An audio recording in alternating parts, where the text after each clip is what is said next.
The Amazing Atheist. Hello, I am still on vacation. This is my third and final audio-only essay. This one is about how humanity is a festering pile of shit, and I hate the entire species. So, not my most uplifting material, but what the fuck. I was in a shitty mood. Enjoy. Sometimes people get on my case. They say, TJ, why don't you care more about the fate of humanity? Here's why. Humanity is a collective of pieces of shit whose totality is a giant turd. What's to care about? I don't like people because I don't have a scat fetish. Slipknot may not be the most brilliant band of all time, but when they came up with the equation people equal shit, I was thoroughly impressed with their math skills. Humanity, at its worst, is a bunch of murderous, warmongering jackals and rapists. If you need to verify this, simply crack open a history book or turn on CNN. You might have to wait a while on CNN, though.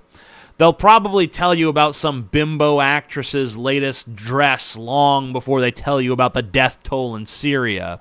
But if you are patient, they'll eventually give you a nice little reminder of, oh yeah, while we distract you with shiny people with bubbly personalities, the whole world crumbles around you. At best, humanity is a bunch of simple-minded assholes who are so misinformed that they think voting means something.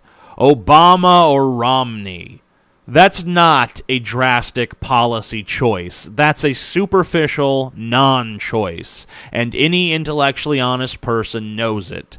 This is yet another American election where you have to choose between the authoritarian right and the slightly less authoritarian right. The majority of Americans accept this blatantly false dichotomy as an exercise in freedom, and it's no different in most other countries. The UK still has monarchs rattling around, for fuck's sake. And I know they say, oh, well, the monarchs don't really have any power. They're more like a figurehead. Oh, well, congratulations on that. You've managed to pay for, with your tax dollars, people who do nothing except attend ceremonies and live in the lap of luxury. Why?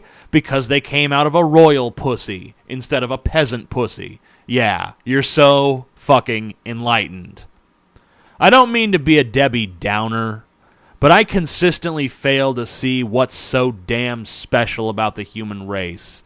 Some people say that we are redeemed by our geniuses, Shakespeare and Einstein and all of that. Yeah, Shakespeare wrote some poignant plays, but how many people understand them?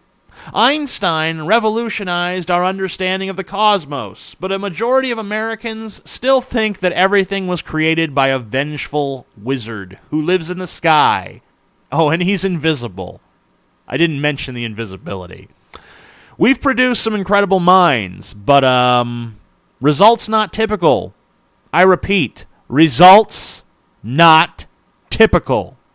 Every day, people are starving to death. People are fighting in wars. Girls are having their clitorises removed. People are being forced to work in deadly mines and inhospitable sweatshops. These are just a handful of things going on right now. Not on some other planet, but on Earth. Not in some distant past, but now. You all know about it just as I do, and every day we do nothing. We feel disconnected from it. And I'm not unsympathetic to those who cling to hope. I, too, have seen extraordinary acts of kindness and love from this species. Many people try to do good, both on a large and a small scale. But here's the problem. To create something, it takes cooperation, understanding, compassion, drive. To destroy something, all it takes is one little action. It doesn't need to be a sustained action. It just needs to be an action. I'll give you an example. To build the Twin Towers, it took architects, construction workers, factory workers, shipping companies, inspectors, and an infrastructure that all of these things could be binded by. Men and women of various skills coming together to accomplish a goal. And to destroy everything that they worked on, it only took a handful of hijackers and a couple of planes. Think about what you are.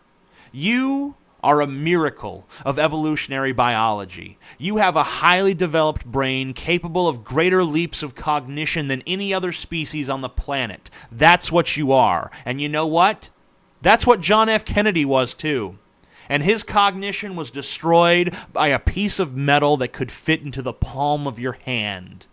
It took an entire democracy to elect Kennedy, but it only took one man with a rifle to nullify their choice. That's why we are irredeemably fucked. Complex things of beauty, things that symbolize our greatest accomplishments, can be taken away from us in an instant by any thug or group of thugs with the willpower and the modest resources required to do so. Creation is hard, destruction is easy. In other words, evil has a serious inherent advantage in our world. So, anyone who wants to have a rosy view of humanity and its chances for a bright, shining future has to contend with that. Good luck. That was pretty dark.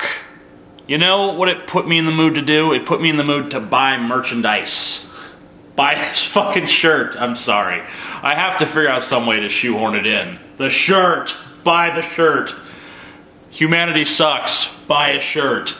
Also, Unfettered Yammering, DVD, commentary tracks, badass motherfucking shit if I do say so myself, but of course I'm kind of biased, but hopefully you're a little bit biased in my favor too, so check it out down below.